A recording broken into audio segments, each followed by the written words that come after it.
TEDxCabarete, Dominican Republic.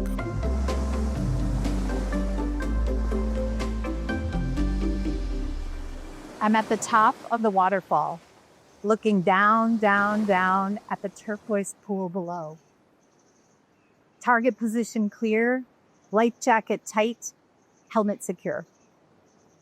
Usually, this would be my idea of pure awesomeness. I have loved the water since I was a baby.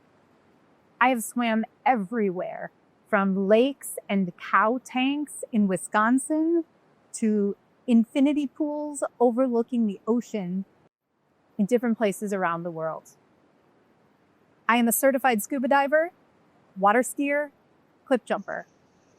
I led the rescue of 2 boys caught in a riptide, brothers. The water in all its forms is my #1 happy place. But that is the usual, and I am in an unusual moment. For the last decade, I've been having panic attacks in the water. And jumping in the consecutive waterfalls is my idea of self-prescribed, self-administered exposure therapy. Subtlety, not really my strong suit. And nothing I say today should be in any way misconstrued as medical advice. So I have a choice. Jump to freedom and potentially a heart attack, or don't, and wait for an emergency evacuation in a developing country. This is a main character decision. Something we'd see Zoe Saldana or Jennifer Lawrence do in a movie. Either choice could be right. Neither choice could be really wrong. Both have big, irreversible consequences. You've been there. A major crossroad of your life. You can't stay where you are. Main character decision. I know about main characters. I work in Hollywood. I write and analyze movie scripts. And I tell people what's working and where the blind spots are. Millions of dollars are on the line. When something is not working, it's usually a problem with the main character. They're clueless about their flaws, avoid taking major decisions. They're passive. That's not going to fly. No studio buys that. You and I don't do that in our real lives. You and I are awesome, inspiring main characters. We are totally aware of our flaws and shortcomings. We're actively working on them all the time. We make decisions all day long. We're killing it. I mean, you're killing it. And I'm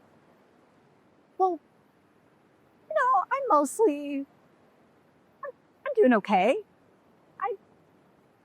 There have been times when, once upon a time, I was killing. Let me rewind.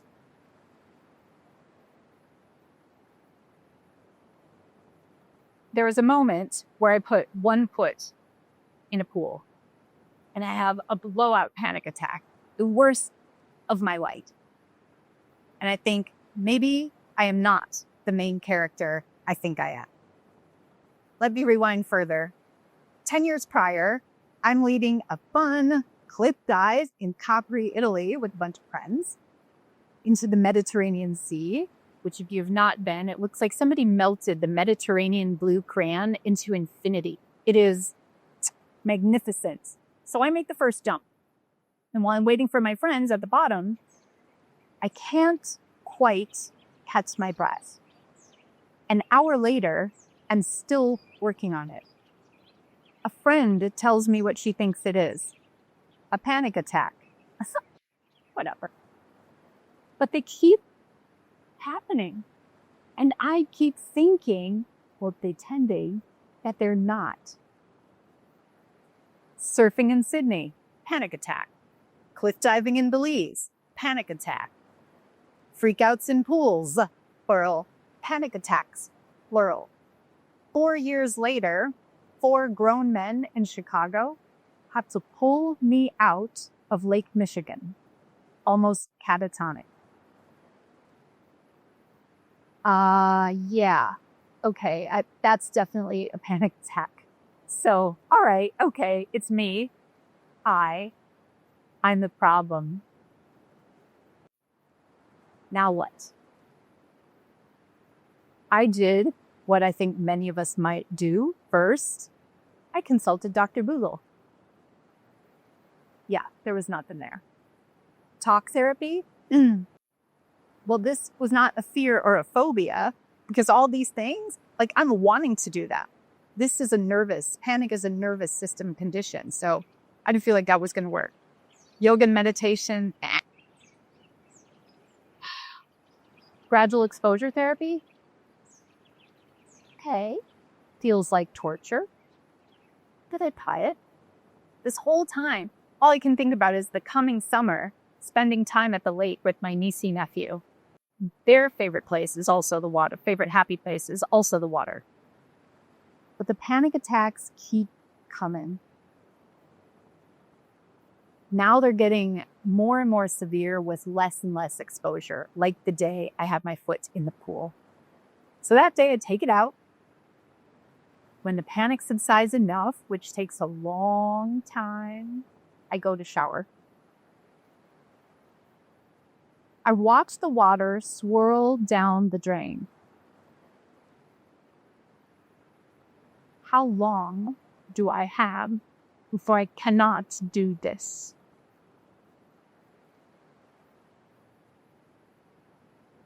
I don't even know who else to ask or where else to go for any kind of referral or help. I have an idea.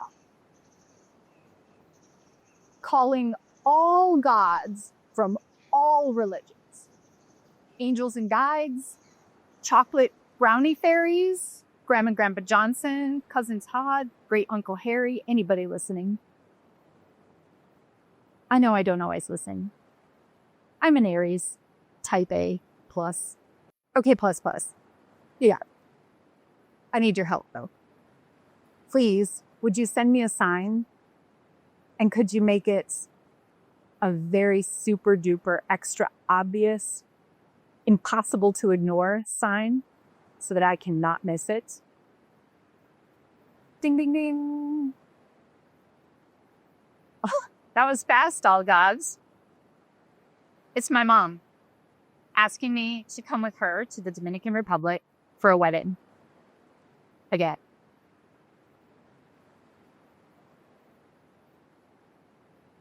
And then I see it. 27 Charcos de Rio da Mahagua. 27 waterfalls. You do a 2-hour hike up and through the jungle, and after you go down the first waterfall, the only way out and through is through the rest of them. The main character in me knew instantly. I gotta do that. So fast forward, I get to the park. On that day, the rain levels and safety levels dictated that 7 of the waterfalls to be open. I somehow managed to make it through 1, 2, 3, 4, 5, 6. I have corresponding panic attacks with each one. Yet, you guys, I am convinced that this can still work. Perhaps unreasonably so, but I'm convinced that I can break this thing of the panic, get myself to a full recovery, lead a rescue again if I ever needed to, and swim anywhere I want in the world for the rest of my life, especially with my niece and nephew. So here I am, number 7. I have the choice. Leap to freedom or a heart attack, or don't. Wait for an emergency helicopter in a developing country where, P.S., there is no cell coverage. I look down at the 6 strangers below me. They flap, chant, count me down, cheer my name.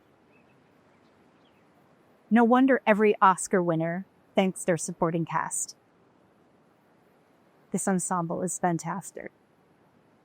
But now I choose to have a reality check in this moment. And I'm thinking, if there is an incident way down there, these strangers have to figure that out, fish me out, and then start CPR.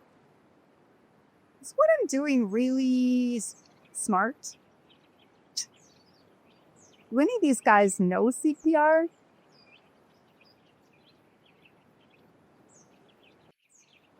I don't. I know. I can. Mm-hmm.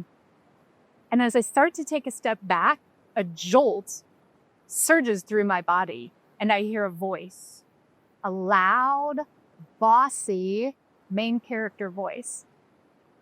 This is not who I am. And the next thing I know, my body just edges toward the ledge, and then I take the leap. I leap for my past. I leap for my future. I leap for all that is good and holy in my world. And as I plunge in, I go deep, deep, deep. And it's so serene and otherworldly. I come up to the surface and I realize I did it. I moved the needle on my panic and breathe in like a normal person in the water. The 6 strangers cheer as if we have all won the World Cup. It is an exquisite victory. I have answered the call, the most important call there is, to prove to myself what I am made of. And I can never, ever unknow that. And now I'm on a mission to help other people see what you are made of. To live a masterpiece of a life, we have to work at it. It is not a formula. It is an art form. Calling forth your main character is a personal responsibility. You cannot force it. You can only choose it. The only way out is through. And the only way through is through. After this experience, I reverse engineered how I did it, because there was a lot I didn't know as it was happening. I combined it with what I know about main characters in Hollywood and the science of story. Once you have a clear goal, these are the 4 unique things that I found can make a difference. Number 1, ask for the help you need, even in unlikely places. Number 2, embrace your flawsomeness. That is your own spectrum of flaws to awesomeness in any given goal or story. This is where your biggest potential always is. Number 3, nurture your subconscious mind. By that, I mean, imagine the ending where everything works out. Replay that scenario in your mind over and over again. Reinforce it with your own narrative forensics. That is, your past success stories. Talk about those. Have those at front of mind. Replay those in your mind. And you can amp that up further with affirmations, with movies, with songs. 95% of our decisions are driven by our subconscious mind. Pay attention to every single thing you are feeding it. That is where your main character thrives. And number 4, choose. Choose, choose, choose, actively choose. Happily ever afters are not just for movie characters. They're for all of us. Let me ask you a question. What if? Embracing worked out. No, your story doesn't start when you're ready. Maybe sillies. Your story starts when you decide.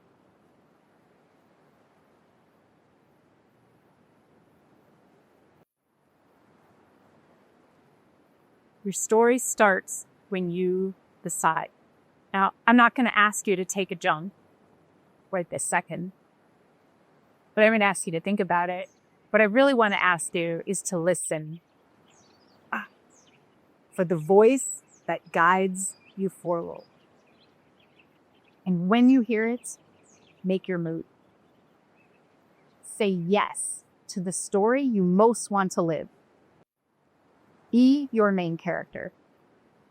Take the lead.